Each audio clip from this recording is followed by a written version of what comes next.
हम सुंदर कांड की तुमको भक्तों कथा सुनाते हैं, पावन कथा सुनाते हैं। हनुमान जी सिया सुधी जब लेने आते हैं, हम कथा सुनाते हैं।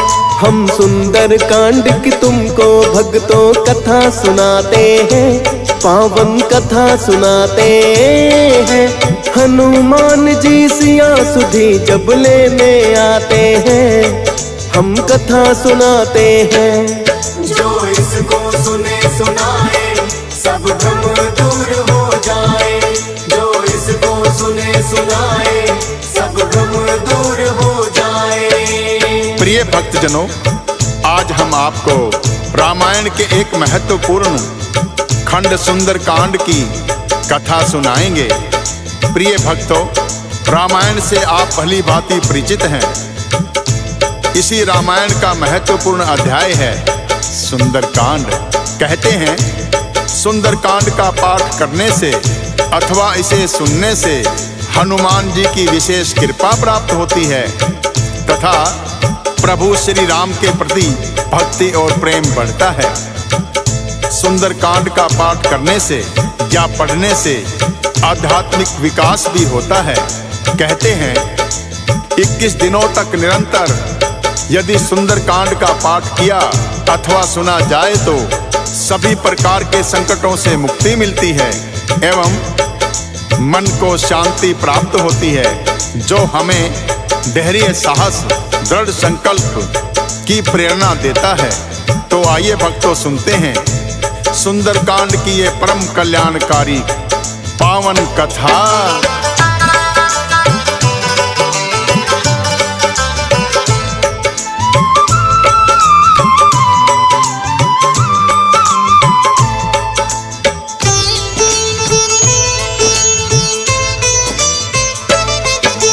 माँ सीता को ले गया रावण, जटायु ने ही बताया।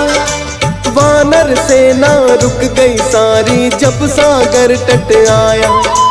ऐसा योद्धा कौन लांघ कर सागर जो जाए, की है मंत्रणा सबने नाम तो हनुमान का आए। ऋषि श्राप के कारण किंतु बल जो भुलाया था, जामवंत ने याद दिलाया तो याद आया था।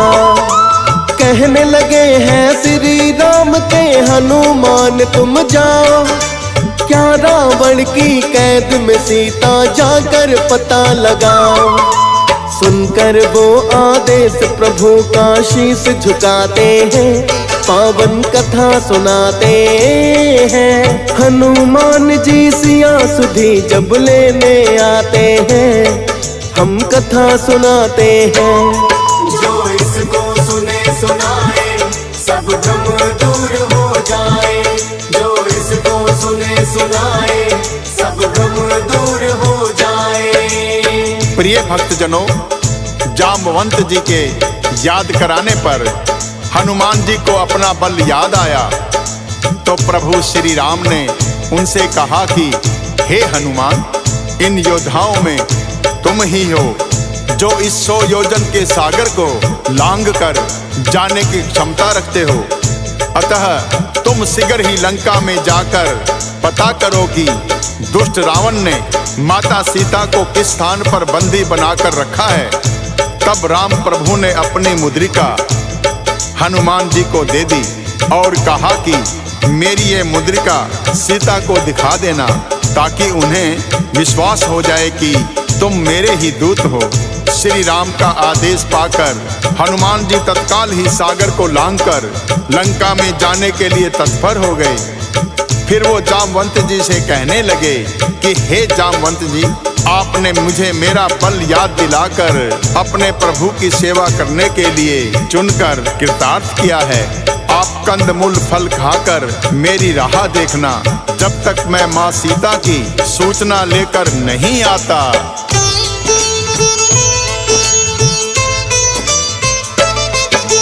चलने लगे हनुमान जी फिर तो जप करके रघुवीर। मैं नाक नामक पर्वत था उस सागर के तीर। कूद के फिर हनुमान जी पर्वत पर चढ़ गए हैं और लंका जाने के लिए बड़े वेग से उछले हैं। जिस पर्वत पर हनुमान ने अपना पाँव रखा है, उसके भार से पर्वत भी पाताल में धंस गया है। हनुमान जी ने पर्वत से ऐसी भरी उड़ान, जैसे कोई श्री राम ने छोड़ दिया हो भक्तों बाण। हनुमान जी के वेग को देखते सब रह जाते हैं, पावन कथा सुनाते हैं। हनुमान जी सिया सुधी जब लेने आते हैं, हम कथा सुनाते हैं। जो इसको सुने सुनाए सब भ्रम दूर हो जाए। जो इसको सुने सुनाए सब भ्रम दूर हो जाए। प्रिय भक्तजनों, जैसे ही हनुमान जी पर्वत पर चढ़े तो समुंदर ने रघुनाथ जी का दूत समझकर मेनाक पर्वत से कहा कि हे मेनाक, तुम हनुमान जी की थकान दूर करने वाले हो, इन्हें कुछ क्षण अपने ऊपर विश्राम करने दो।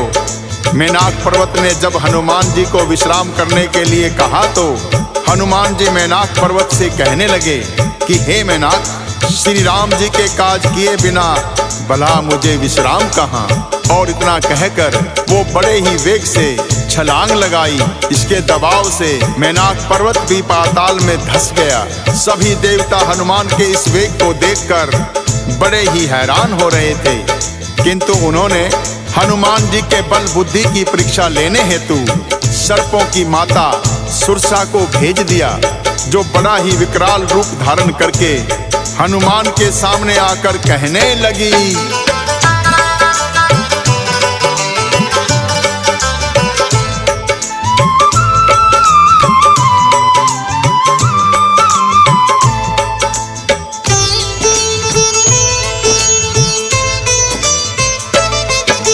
लगता है कि देवों ने आज भोजन मुझे दिया है, भक्षण करूंगी आज तेरा क्या अंतिम इच्छा है। इतना सुनकर सुरसा से ये बोले पवन कुमार, सिया सुधी लेने को माता जा रहा सागर पार। माँ सीता से मिलके हाल में रघुबर को बतलाओ, सत्य वचन है ग्रास स्वयं ही आपका मैं बन जाऊं। पर सुरसा को उनकी बात पे यकीन नहीं आया, भक्षण करने की इच्छा से अपना मुख फैलाया। उनके मुख से दुगना हनुमत बढ़ ही जाते हैं, पावन कथा सुनाते हैं। हनुमान जी सिया सुधी जब लेने आते हैं, हम कथा सुनाते हैं। जो इसको सुने सुनाए सब भ्रम दूर हो जाए। जो इसको सुने सुनाए सब भ्रम दूर हो जाए। प्रिय भक्तजनों, जो ही हनुमान जी का भक्षण करने के लिए सुरसा ने अपना मुख खोला तो हनुमान जी ने भी विशाल रूप धारण कर लिया और उसके मुख से दुगना हो गए। इतना देखकर सुरसा ने अपना मुख 16 योजन खोल दिया, किंतु वो हनुमान जी की शक्ति से कहाँ परिचित थी। हनुमान जी ने अपनी काया को 32 योजन बना लिया। सुरसा ज्यों-ज्यों अपने मुख का विस्तार करती, हनुमान जी उनसे दुगना हो जाते। जब सुरसा ने अपने मुख का विस्तार करते हुए 100 योजन बढ़ा लिया तो हनुमान जी ने बहुत ही छोटा सा रूप धारण कर लिया और उनके मुख में प्रवेश करके तत्काल बाहर निकल गए और कहने लगे, हे माता, आपकी प्रतिज्ञा पूर्ण हुई, अब मुझे जाने की आज्ञा प्रदान करें। तब सुरसा प्रसन्नचित्त होकर कहने लगी, हे कपि श्रेष्ठ, मैंने तुम्हारे बुद्धि बल की परीक्षा कर ली है। इसके लिए मुझे देवताओं ने भेजा था। तुम श्री रामचंद्र जी का कार्य अवश्य ही पूर्ण करोगे, क्योंकि तुम बल बुद्धि के भंडार हो। और यह आशीर्वाद देकर सुरसा तत्काल ही प्रस्थान कर गई।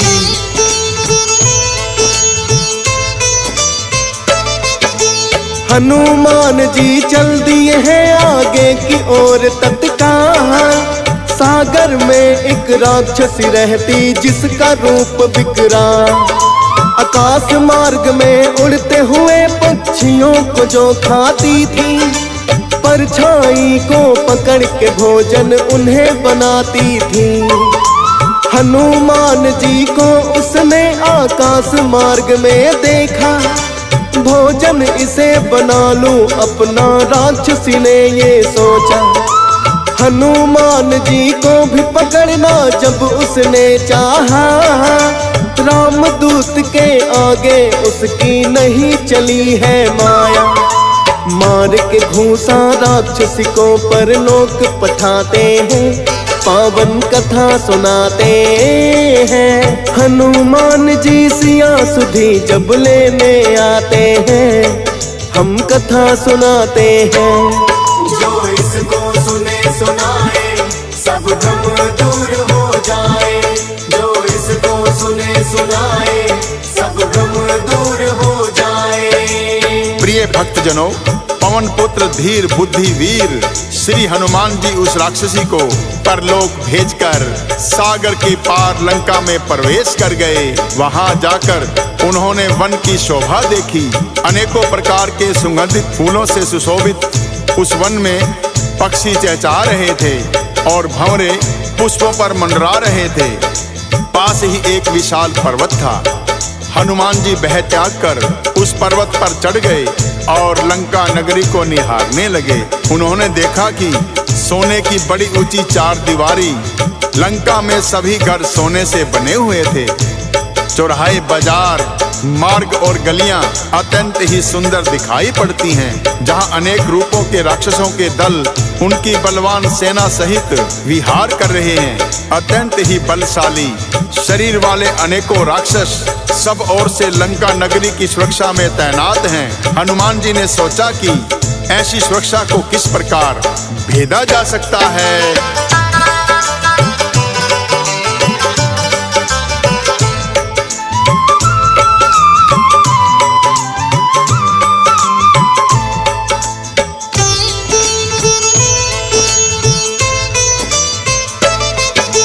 सोच रहे हैं हनुमान मैं ऐसा उपाय करूं, लंका में प्रवेश करने को सूक्ष्म रूप धरूं।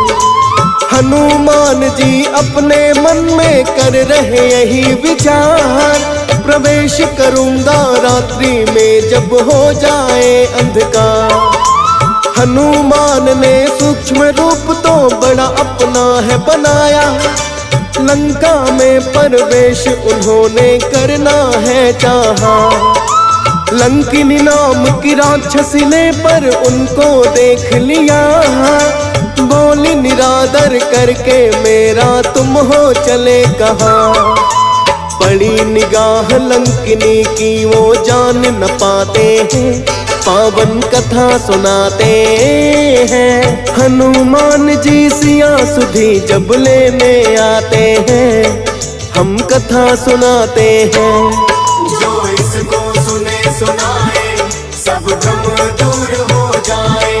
जो इसको सुने सुनाए सब भ्रम दूर हो जाए। प्रिय भक्तजनों, हनुमान जी को देखते ही लंकनी क्रोधित होकर कहने लगी, हे मूर्ख, तूने मेरा भेद नहीं जाना। जितने भी चोर हैं वो सब मेरा आहार बनते हैं। इतना कहकर लंकनी जो ही हनुमान जी की ओर बढ़ी, पवन पुत्र ने उस पर गदा से एक प्रहार किया। हनुमान जी का वार सहने की शक्ति भला उस राक्षसी में कहाँ थी। हनुमान जी के एक ही वार से वो तत्काल ही धरा पर गिर गई, किंतु फिर वो संभल कर उठी और डर के मारे हाथ जोड़कर विनती करने लगी कि हे रामदूत, जब ब्रह्मा जी ने रावण को वरदान दिया था तो उन्होंने जाते समय मुझे राक्षसों के विनाश की पहचान बता दी थी कि जब तू एक वानर के प्रहार से व्याकुल हो जाए तब राक्षसों का संहार निकट जान लेना। हे तात, मेरे कोई पुण्य कर्म हैं जो मुझे श्री राम के दूत के दर्शन करने का अवसर प्राप्त हुआ है। तुम अपने प्रभु का नाम लेकर अपना कार्य पूर्ण करो। मेरा आशीर्वाद तुम्हारे साथ है। लंकनी के ये वचन सुनकर हनुमान जी बड़े ही हर्षित हुए और वहां से प्रस्थान कर गए।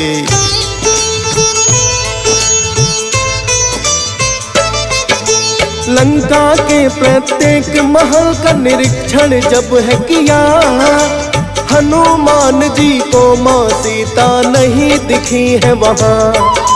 फिर एक सुंदर महल बड़ा ही दिया दिखाई है, जिसकी शोभा शब्दों में जाती नहीं गाई है। अनेकों ही तुलसी के पौधे महल में लगे हुए हैं, दीवारों पर श्री राम के शस्त्र भी छपे हुए हैं। हनुमान जी सोच रहे अपने मन ही मन है, इन राक्षसों के कुल में जाने कौन यहाँ सज्जन है। सुनकर आहट तभी विभीषण जाग ही जाते हैं, पावन कथा सुनाते हैं। हनुमान जी सिया सुधी जब लेने आते हैं, हम कथा सुनाते हैं। जो इसको सुने सुनाए सब भ्रम दूर हो जाए, जो इसको सुने सुनाए सब भ्रम दूर हो जाए। प्रिय भक्तजनों, विभीषण जी हनुमान जी के पास आए और उन्होंने राम नाम का उच्चारण किया। लंका नगरी में किसी दैत्य के मुख से राम नाम का उच्चारण सुनकर हनुमान जी का हृदय प्रसन्न हुआ। हनुमान जी पूछने लगे कि आप कौन हैं, जो दैत्य कुल में जन्म लेने पर भी मेरे प्रभु श्री राम की भक्ति करते हैं। तब विभीषण ने अपना परिचय देते हुए कहा कि हे कपि श्रेष्ठ, मैं रावण का छोटा भाई विभीषण हूँ। यहाँ दैत्यों में मैं ऐसे रह रहा हूँ जैसे दांतों के बीच जिह्वा रहती है, किंतु मुझ पर श्री राम की असीम कृपा हुई, जो मुझे आपके दर्शन हो गए। हनुमान जी कहने लगे, मैं तो अपने प्रभु का एक छोटा सा सेवक हूँ, धन्य तो मैं हो गया आपके दर्शन पाकर। इस प्रकार दोनों राम भक्तों ने प्रभु की लीलाओं का गुणगान किया। फिर हनुमान जी पूछने लगे, मैं माता सीता के दर्शन करना चाहता हूँ, कृपा करके मुझे उनके निवास स्थान का पता दीजिए। तो विभीषण ने हनुमान जी को अशोक वाटिका का पता बता दिया।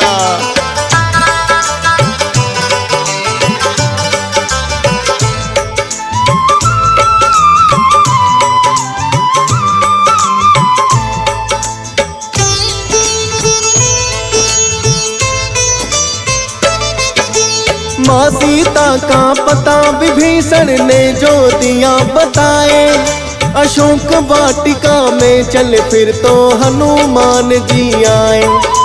देख सके ना कोई ऐसा सूक्ष्म रूप है बनाया, मन ही मन प्रणाम किया और माँ को शीश झुकाया। माँ सीता का देखा गया ना हनुमान से हाल, फीका पड़ गया चेहरा उनका और उलझे हैं बाल। त्रिजटा राक्षसी जैसी अनेकों लगा सख्त पहरा, हाल देखिए माता का आघात लगा गहरा। और इतने में ही रावण सज धज कर आते हैं, पावन कथा सुनाते हैं। हनुमान जी सिया सुधी जब लेने आते हैं, हम कथा सुनाते हैं। जो इसको सुने सुनाए सब भ्रम दूर हो जाए, जो इसको सुने सुनाए सब भ्रम दूर हो जाए। प्रिय भक्तजनों, दुष्ट रावण ने आकर माता सीता को बहुत प्रकार से समझाया और शाम दाम दंड भेद भी दिखाया और कहने लगा कि हे सीते, मैं मंदोदरी सहित सभी रानियों को तुम्हारी दासी बना दूंगा, तुम एक बार मेरी आंखों में देखो तो सही। प्रिय भक्तों, माता सीता रावण के वचन सुनकर अपने प्रभु श्री राम का स्मरण करते हुए तिनके की आड़ से पर्दा करके बोली कि हे पापी, तू छल से मुझे हर लाया। अरे निर्लज्ज, तुम्हें तनिक भी लाज नहीं आई। तू मुझे पटरानी बनाने का क्या लालच देगा? मेरे प्रभु श्री राम सूर्य के समान हैं, उनके सामने तू जुगनू भी नहीं। माँ सीता के कठोर वचन सुनकर रावण ने क्रोधित होकर अपनी तलवार निकाली और कहने लग गया, तुम मेरे बल से अभी परिचित नहीं हो, तुम्हारा सर अभी धड़ से अलग कर सकता हूँ। अपने बल का स्वयं गुणगान करते हुए रावण सीता की ओर बढ़ा तो रानी मंदोदरी ने उन्हें नीति के विरुद्ध कहकर रोक दिया। तब रावण ने सभी दासियों से कहा, सीता को सभी प्रकार से भय दिखाकर उसे मनाओ। यदि महीने भर में ये मेरा कहा ना माने तो मैं इसका सर धड़ से अलग कर दूंगा। इतना कहकर क्रोध की अग्नि में जलता हुआ रावण वापस लौट गया।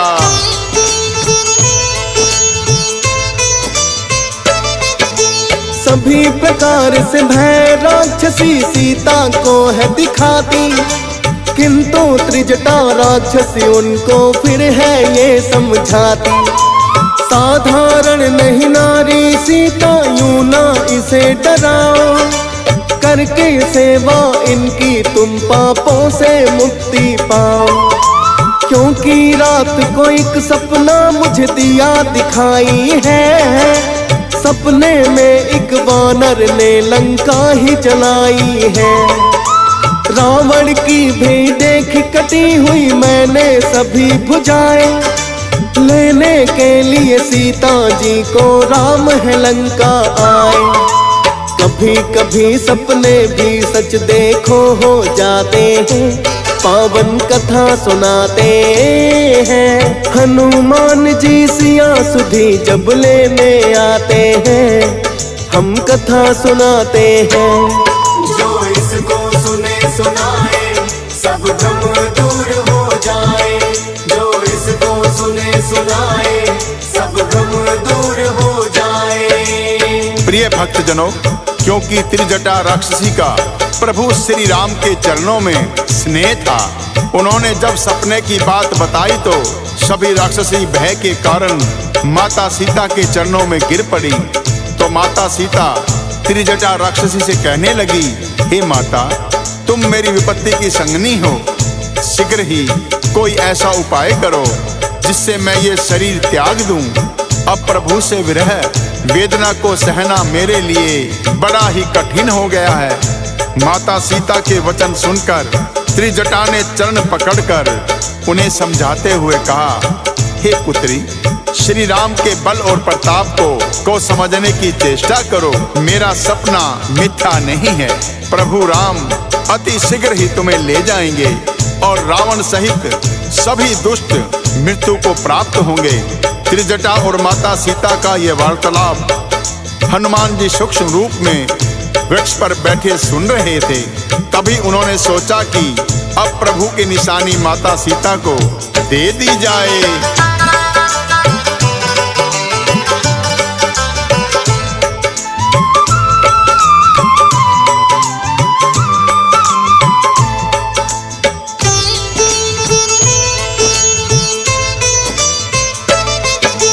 श्री राम की मुंदरी उन्होंने नीचे गिराई है, देख निशानी प्रभु की माता बड़ी हर्षाई है।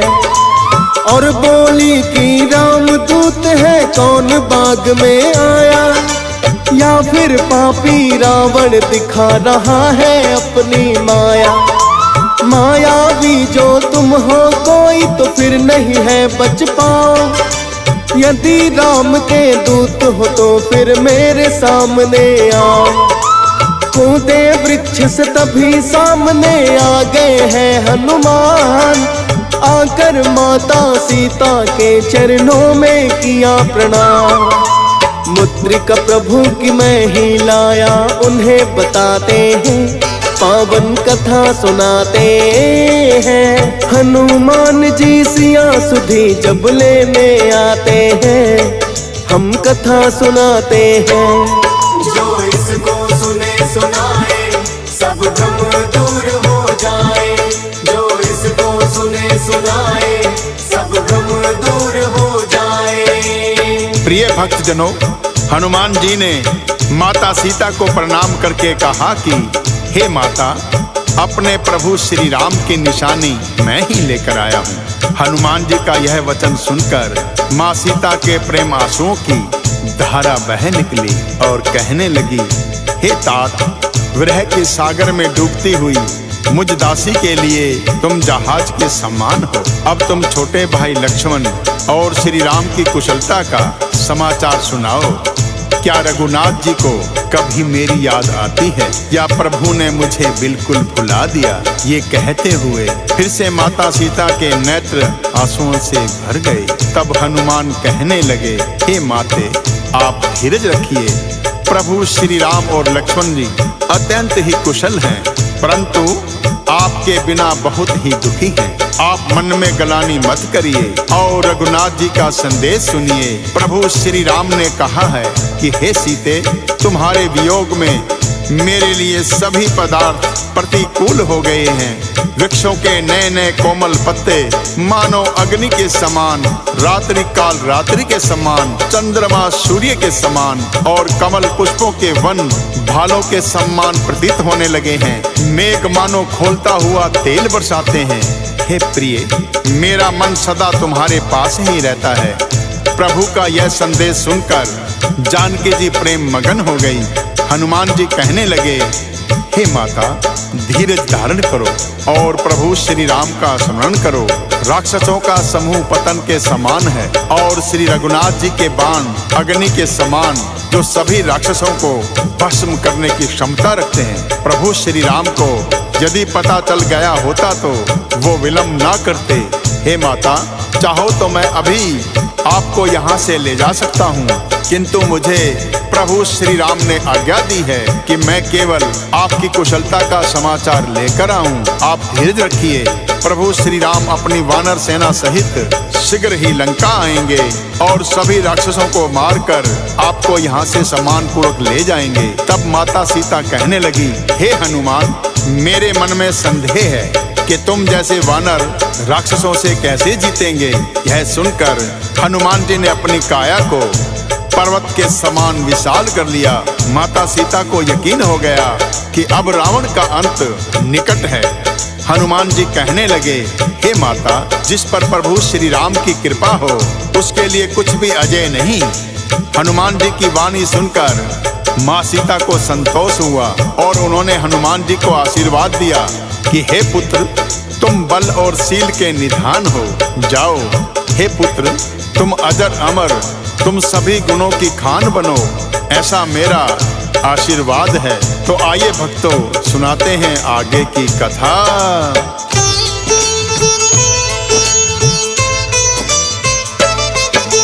माँ सीता ने हनुमान को आशीर्वाद दिया।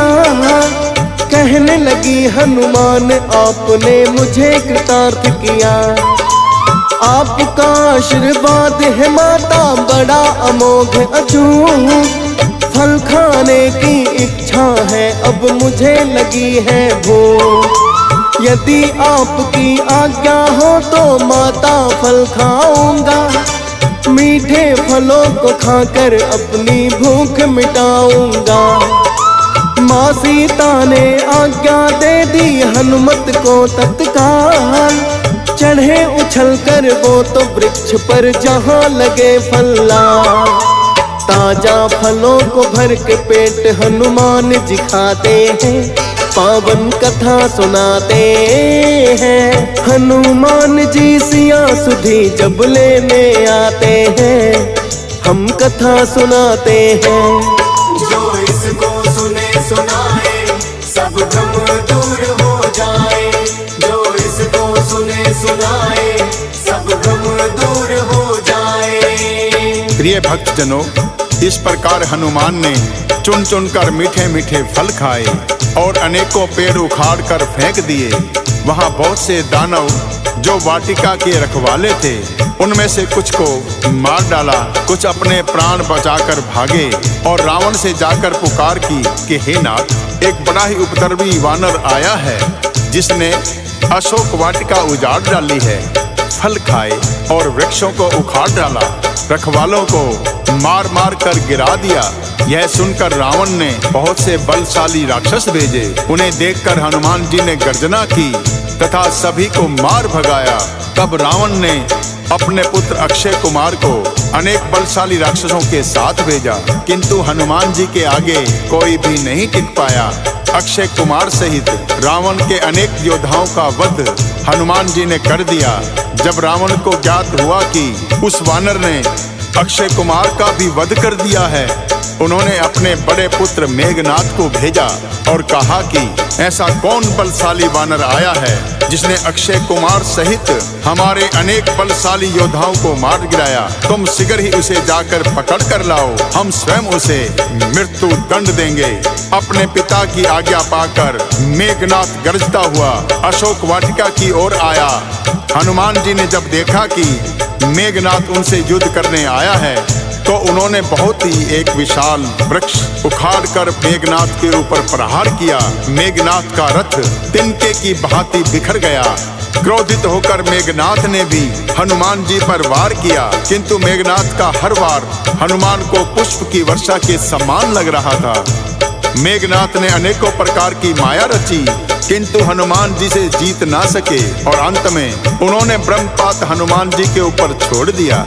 ब्रह्मपास को देखकर हनुमान जी हाथ जोड़कर खड़े हो गए और उन्होंने स्वयं को ब्रह्मपास में बांध लिया। हनुमान जी को ब्रह्मपास में बंदी बनाकर मेघनाथ रावण की सभा में ले आए। हनुमान जी को देखकर रावण दुर्वचन कहता हुआ जोर से हंसा। फिर पुत्र अक्षय कुमार का स्मरण किया तो उनके हृदय में विषाद उत्पन्न हो गया और क्रोधित होकर कहने लगा, अरे वानर, तू कौन है? किसके कहने पर तूने अशोक वाटिका को उजाड़कर मेरे पुत्र का वध कर दिया? तूने किस कारण से राक्षसों को मारा? अरे मूर्ख, क्या तुम्हें अपने प्राण गंवाने का भय नहीं? तब रावण के वचन सुनकर तब हनुमान जी बिना भयभीत होकर कहने लगे,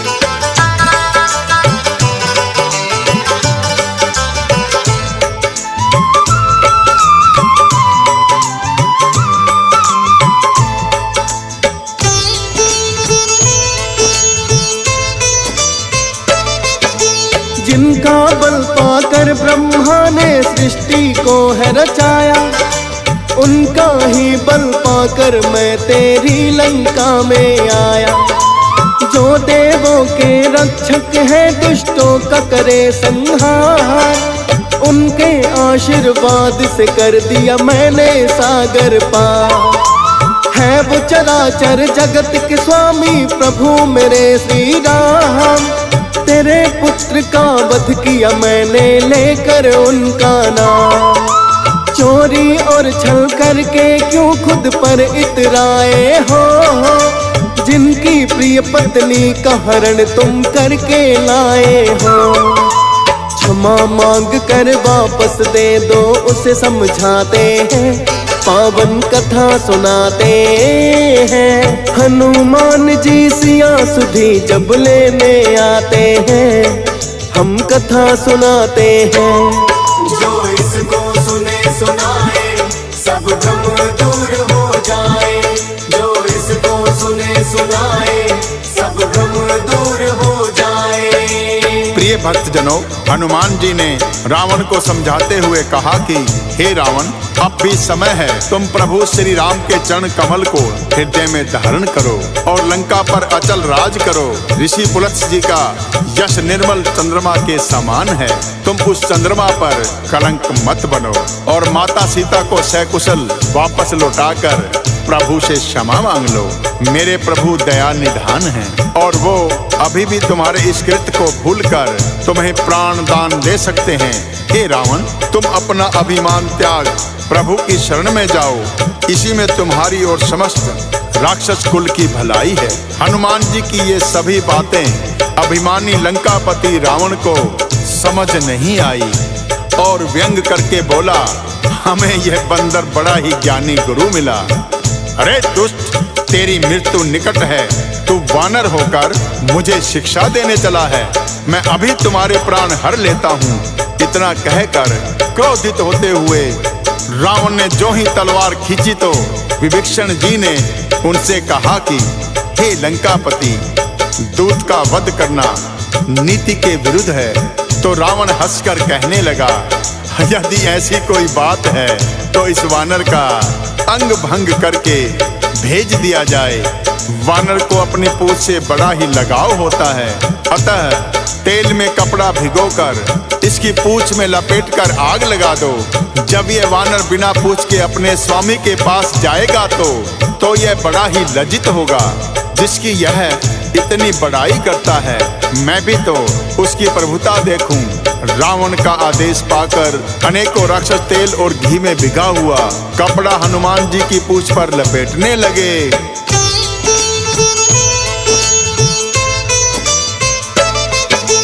जितना कपड़ा राक्षस उनकी पूंछ में लिपटाते हैं, लेकर के वो नाम प्रभु का अपनी पूंछ बढ़ाते।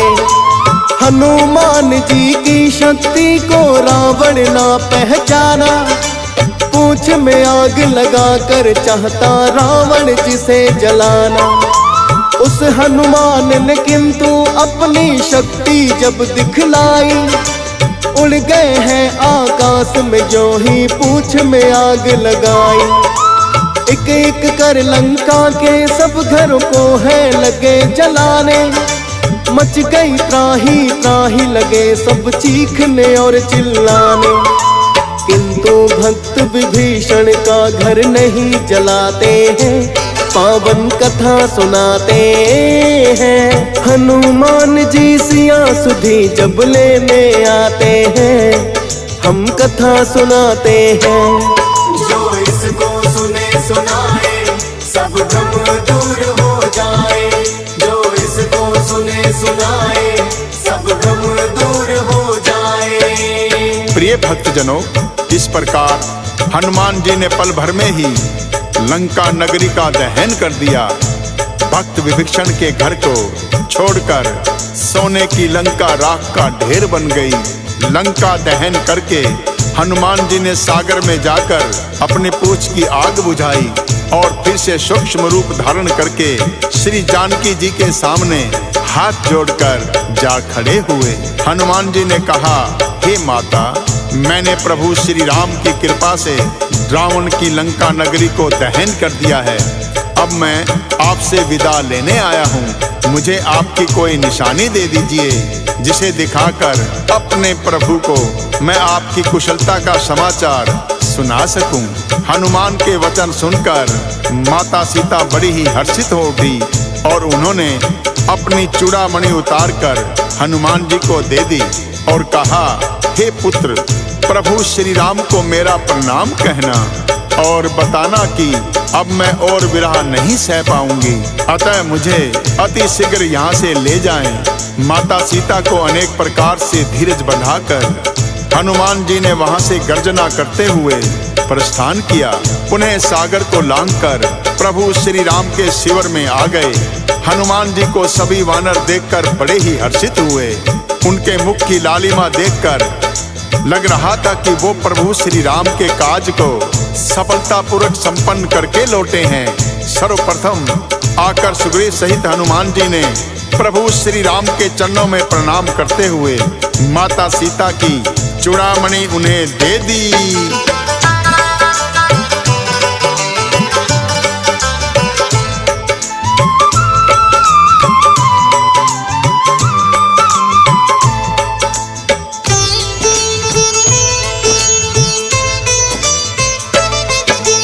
प्रभु राम ने हनुमान को गले लगा लिया है।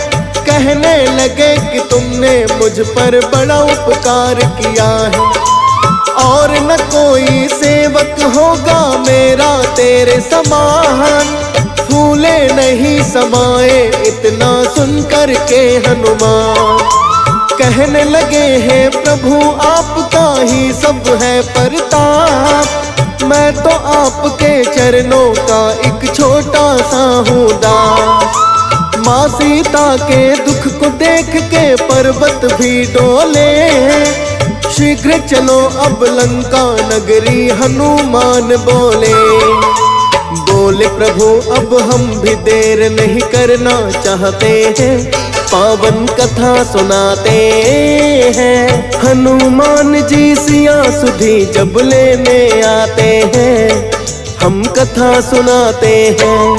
जो इसको सुने सुनाए सब भ्रम दूर हो जाए। जो इसको सुने सुनाए सब भ्रम दूर हो जाए। प्रिय भक्तजनों, प्रभु श्री राम ने सुग्रीव को बुलाया और कहा कि अब लंका चलने की तैयारी करो। वानर राज सुग्रीव ने शीघ्र ही अपनी सेना को बुलाया और आदेश दिया कि लंका कूच की तैयारी करो। तो सभी सेनापति आ गए। वानर और भालुओं के अनेक समूह जिनमें अतुलनीय बल है, प्रभु के चरणों में शीश नवाते हुए गरजने लगे। प्रभु ने अपनी कृपा दृष्टि सब पर डाली। प्रभु की कृपा दृष्टि पाकर श्रेष्ठ वानर मानो बड़े पंखों वाले पर्वत बन गए। तब श्री राम जी ने हर्षित होकर प्रस्थान किया। अनेक सुंदर और शुभ शगुन हुए। जानकी जी ने भी जान लिया कि प्रभु श्री राम अति शीघ्र लंका आ जाएंगे, क्योंकि उन्होंने मन से जान लिया था। जानकी जी को जो शगुन होते गए वही रावण के लिए अपशगुन हुए। तो रावण की पत्नी मंदोदरी ने हाथ जोड़कर अपने पति को समझाया कि हे स्वामी, जिसका एक ही दूत सारी लंका नगरी को जलाकर राख कर चला गया, आप उससे शत्रुता ना करें। सीता को लौटाकर श्री राम से क्षमा मांग लेनी चाहिए। किंतु रावण हंसता हुआ कहने लगा, स्त्रियों का स्वभाव सचमुच ही बड़ा डरपोक होता है। मंगल में भी भय करती हो। तुम्हारा हृदय बहुत ही कमजोर है। यदि वानरों की सेना आएगी तो राक्षस उन्हें खाकर उन्हें अपना आहार बना लेंगे। लोकपाल भी जिसके डर से कांपते हैं, उसकी स्त्री डरती हो, यह बड़ी लज्जा की बात है। ऐसा कहकर जोर से हंसते हुए रावण अपनी सभा में जाकर बैठ गया। जो ही रावण सभा में बैठा, खबर मिली कि शत्रु सेना समुद्र के इस पार पहुंच गई है। तभी विभीषण रावण को समझाते हुए कहने लगे,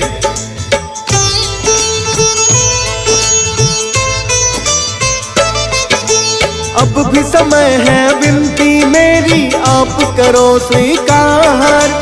काम क्रोध मद लोभ मोह तो होते नरक के द्वार। अभिमान अपना त्यागो और प्रभु शरण में जाओ। आदर पूर्वक माँ सीता को अति शीघ्र लौटाओ, वरना नष्ट होने से कोई लंका को बचा ना पाए। राक्षस कुल मिट जाएगा यदि राम जो लंका आए। साधारण नर समझने की ना उनको भूल करो। काल खड़ा है सर आपके, रावण जरा डरो। क्यों न नष्ट होने से कुल को आप बचाते हैं, पावन कथा सुनाते हैं। हनुमान जी सिया सुधी जब लेने आते हैं, हम कथा सुनाते हैं। जो इसको सुने सुनाए सब भ्रम दूर हो जाए। जो इसको सुने सुनाए सब भ्रम दूर हो जाए। प्रिय भक्तजनों, विभीषण की बात सुनकर क्रोधित होकर रावण कहने लगा कि हे दुष्ट, तेरी मति मारी गई है, जो अपने शत्रु की इतनी बड़ाई कर रहा है। अरे मूर्ख, जगत में ऐसा कौन है जिसको मैंने अपनी भुजाओं के बल से नहीं जीता हो। मेरे बल पर शंका करते हुए तुम मेरे शत्रु की प्रशंसा कर रहा है। इतना ही यदि तुझे अपने राम पर भरोसा है तो लंका को तेरी कोई आवश्यकता नहीं। जा, अपने राम के पास चला जा। ये कहकर रावण ने उसे लात मारकर भगा दिया। तब भी विभीषण ने बार बार उनके चरण पकड़कर विनती की कि आप मेरे पिता समान हैं। मैं अब भी आपकी भलाई की बात करूंगा कि आप प्रभु शरण में चले जाइए। विभीषण की बातों का रावण पर कोई असर नहीं हुआ और रावण ने उसे दुत्कार दिया। अंत में विभीषण को लंका का त्याग करना पड़ा और वो सागर पार करके प्रभु राम के शिविर में आ गए। जब वानर सेना ने देखा कि शत्रु का कोई खास दूत है, तो वो उन्हें सुग्रीव के पास लेकर आए और कहा कि ये रावण का कोई मायावी दूत है जो भेष बदलकर हमारे शिविर में घुस आया है। जब सुग्रीव ने परिचय पूछा तो विभीषण ने बताया कि मैं रावण का छोटा भाई हूँ और सारा वृतांत सुना दिया।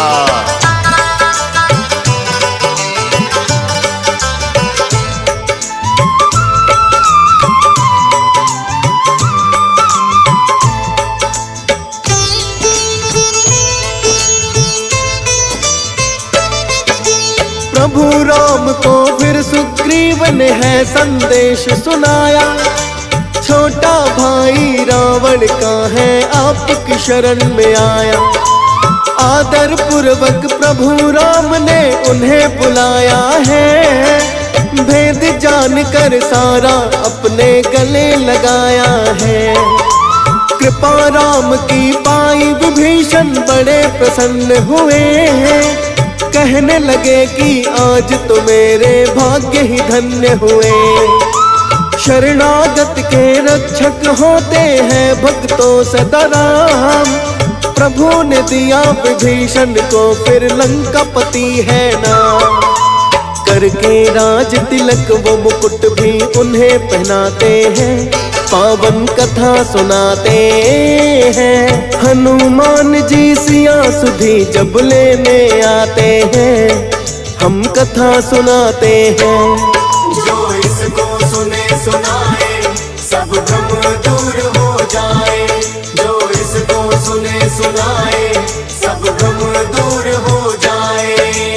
प्रिय भक्तजनों, प्रभु श्री राम का प्रेम पाकर विभीषण कहने लगे कि हे प्रभु, मेरा बड़ा ही सौभाग्य है जो मैंने आपके दर्शन पा लिए, मेरा जीवन धन्य हो गया।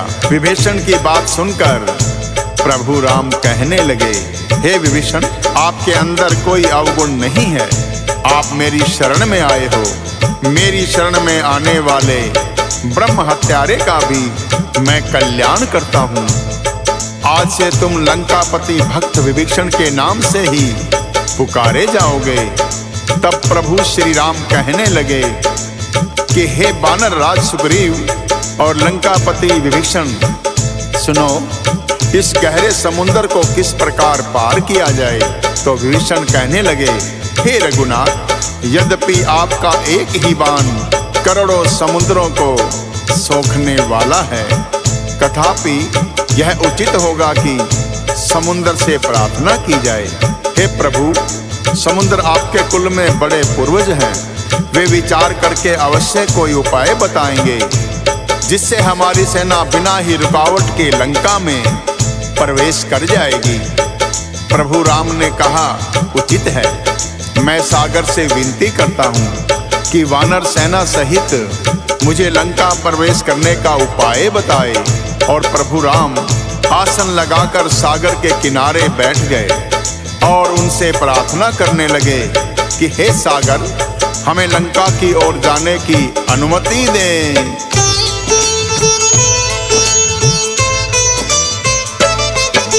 प्रभु राम सागर से विनय करने को बैठ जाए, रावण के दो गुप्तचर हैं वानर बनकर आए। किंतु वानर सेना ने उनको पहचान लिया, लगे पकड़कर उन्हें मारने ऐसा दंड दिया। अंग भंग करने को उनके हो गए सब तैयार, दोनों गुप्तचर हाथ जोड़कर करने लगे पुकार। अपने राजा के आदेश से हम तो यहाँ आए, अंग भंग जो करे हमारे राम कसम लग जाए।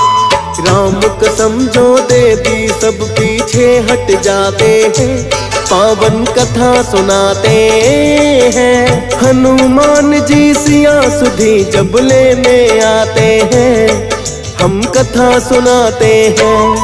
जो इसको सुने सुनाए सब भ्रम दूर हो जाए, जो इसको सुने सुनाए सब भ्रम दूर हो जाए।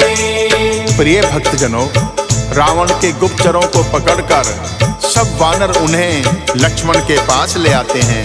तब लक्ष्मण उन दोनों गुप्तचरों को कहते हैं, तुमने हमारी वानर सेना का बल देख लिया होगा। यदि तुमने इन्हें प्रभु की कसम ना दी होती तो तुम कटे हुए नाक कान लेकर लंका में जाते। जाओ, हमारी ओर से रावण को यह पत्रिका दे देना, जिसमें लक्ष्मण ने रावण के लिए अंतिम चेतावनी लिखी थी कि अब भी समय है, अपने भ्राता विभीषण की भांति प्रभु की शरण में आ जाओ और सीता माता को सकुशल लौटाकर प्रभु से क्षमा याचना करो, वरना तुम्हारा काल निश्चित है। पत्रिका लेकर दोनों गुप्तचर लंका लौट गए तो रावण ने पूछा कि हे सुख, कहो क्या समाचार है। तो शुक नामक गुप्तचर रावण से कहा, हे दशानन, क्रोध त्याग कर हमारी बात सुनो। यद्यपि श्री राम के बाणों में इतना बल है, उनका एक बाण ही करोड़ों सागरों को सुखा सकता है, किंतु उनकी सरलता ऐसी है कि वो सागर से अपने और वानर सेना के लिए रास्ता मांग रहे हैं। और उनकी वानर सेना के बल का वर्णन तो हम सहस्त्र मुख से भी नहीं कर सकते। जिस हनुमान ने सारी लंका नगरी को दहन कर दिया, उससे कई गुना बल उनके अनेक योद्धाओं में है। हमने अपने कानों से सुना और आंखों से देखा है। हनुमान जैसे बलशाली वानर श्री राम की सेना में बहुत हैं। अकेले वानर राज सुग्रीव बड़े ही बलशाली हैं। इसलिए हे नाथ, श्री राम से युद्ध का विचार त्याग कर और उनकी शरण में जाकर क्षमा याचना करें। उनकी बात सुनकर रावण जोर से हंसा और कहने लगा, यदि राम और उनकी सेना में इतना बल होता तो किसी भिक्षु की भांति सागर से याचना करने की क्या आवश्यकता थी। तुम व्यर्थ ही भयभीत होकर उन वनवासी की प्रशंसा कर रहे हो। या तो वो लंका में प्रवेश ही नहीं कर सकते, यदि आ भी गए तो हमारे वीर योद्धाओं के हाथों काल को ही प्राप्त होंगे। अभिमानी रावण को किसी की बात समझ नहीं आ रही थी। इधर श्री राम सागर से प्रार्थना करके वानर सेना के लिए लंका प्रवेश का उपाय पूछ रहे थे, किंतु 3 दिन बीत जाने पर सागर जब शांत रहा तो श्री राम की सहनशीलता भी टूट गई और उन्होंने लक्ष्मण से कहा,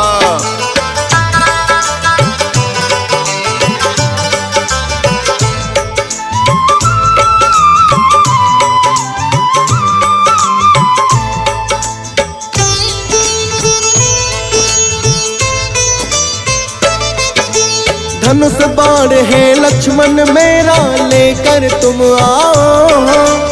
अभी सुखा दूंगा सागर को, देखते तुम जाओ। लक्ष्मण ने भी उनकी आज्ञा का पालन किया है। श्री राम को लाकर उनका धनुष बाण दिया है। जो ही अग्नि बाण राम ने चलाना है चाहा, ब्राह्मण रूप में सागर उनके सामने है आया। हाथ जोड़कर विनती उनसे करने लगा सागर, शांत स्वभाव है मेरा भगवन आपकी आज्ञा पाकर। मर्यादा में रहना मुझको आप सिखाते हैं, पावन कथा सुनाते हैं। हनुमान जी सिया सुधी जब लेने आते हैं, हम कथा सुनाते हैं। जो इसको सुने सुनाए सब गम दूर हो जाए। जो इसको सुने सुनाए सब गम दूर हो जाए। प्रिय भक्तजनों, जैसे ही प्रभु राम ने अपना धनुष बाण चढ़ाया, ब्रह्म रूप में सागर आकर कहने लगे, हे प्रभु मेरे सब अवगुण क्षमा कीजिए। हे नाथ, वायु, अग्नि, जल और पृथ्वी, इन सब का स्वभाव आपके प्रताप से जड़ ही है। आपकी प्रेरणा से ही माया ने सृष्टि में इन्हें उत्पन्न किया है। सब ग्रंथों ने यही गाया है। जिसके लिए स्वामी की जैसी आज्ञा है वह उसी प्रकार से रहने में सुख पाता है। प्रभु, आपने अच्छा किया कि मुझे दंड देने के लिए तत्पर हो गए। आपके प्रताप से मैं सूख भी जाऊंगा और सेना पार उतर भी जाएगी, किंतु इसमें मेरी मर्यादा भंग हो जाएगी। हे प्रभु, आप मर्यादा पुरुषोत्तम हैं। आपके प्रताप से ही मैंने मर्यादा में रहना सीखा है, किंतु आपकी आज्ञा का उल्लंघन भी मैं नहीं कर सकता। यदि आप आज्ञा देंगे तो मैं अभी सूख जाऊंगा, किंतु जो जलचर प्राणी मुझ में जीवन यापन कर रहे हैं उनकी मृत्यु हो जाएगी। अतः हे प्रभु, मुझे उचित आदेश दीजिए।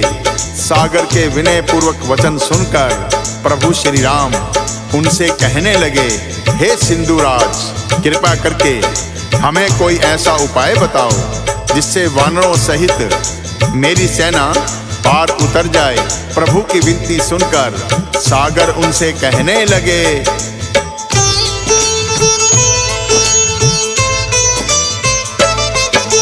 नल और नीले नाम के वानर जो है दोनों भाई, एक ऋषि के आशीर्वाद से उन्होंने शक्ति पाई। पत्थर भी पानी में छोड़े तो वो तैर जाएंगे, मेरे ऊपर से तू दोनों भाई बनाएंगे। सागर ने ये प्रभु राम को उपाय बताया है, प्रस्थान करने से पहले शीश झुकाया है।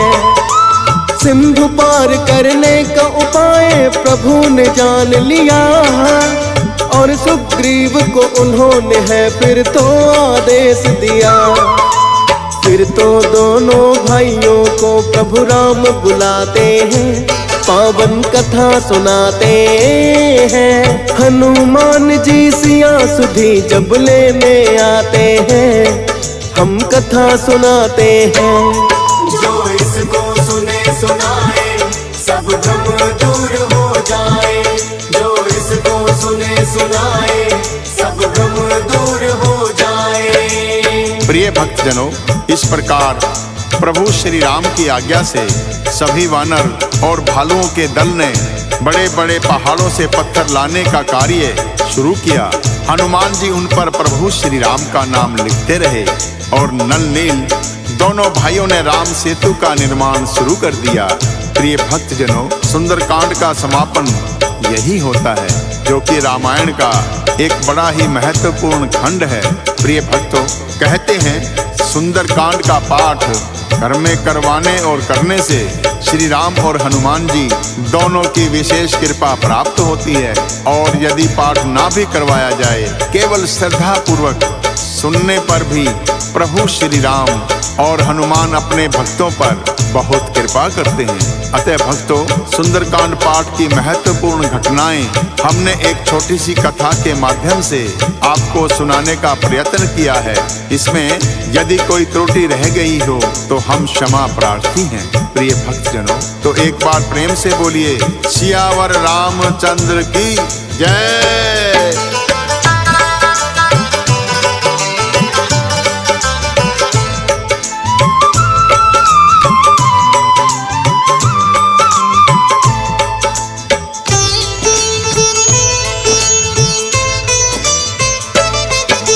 प्रभु की ही माया से रचा है ये सारा ब्रह्मांड, उनकी ही लीला का अंश है भक्तों सुंदर कांड।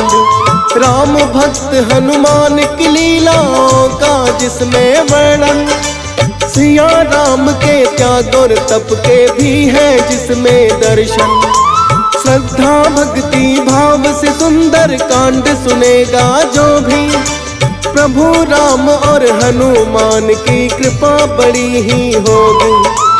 हंस राज रलहन इस कथा को श्रवण जो करता है, असीम कृपा है प्रभु की हम पर ऐसा लगता है। डीएस पाल और फौजी सुरेश भी प्रभु को ध्याते हैं, पावन कथा सुनाते हैं। हनुमान जी सिया सुधी जब लेने आते हैं, हम कथा सुनाते हैं। जो इसको सुने सुनाए सब भ्रम दूर हो जाए, जो इसको सुने सुनाए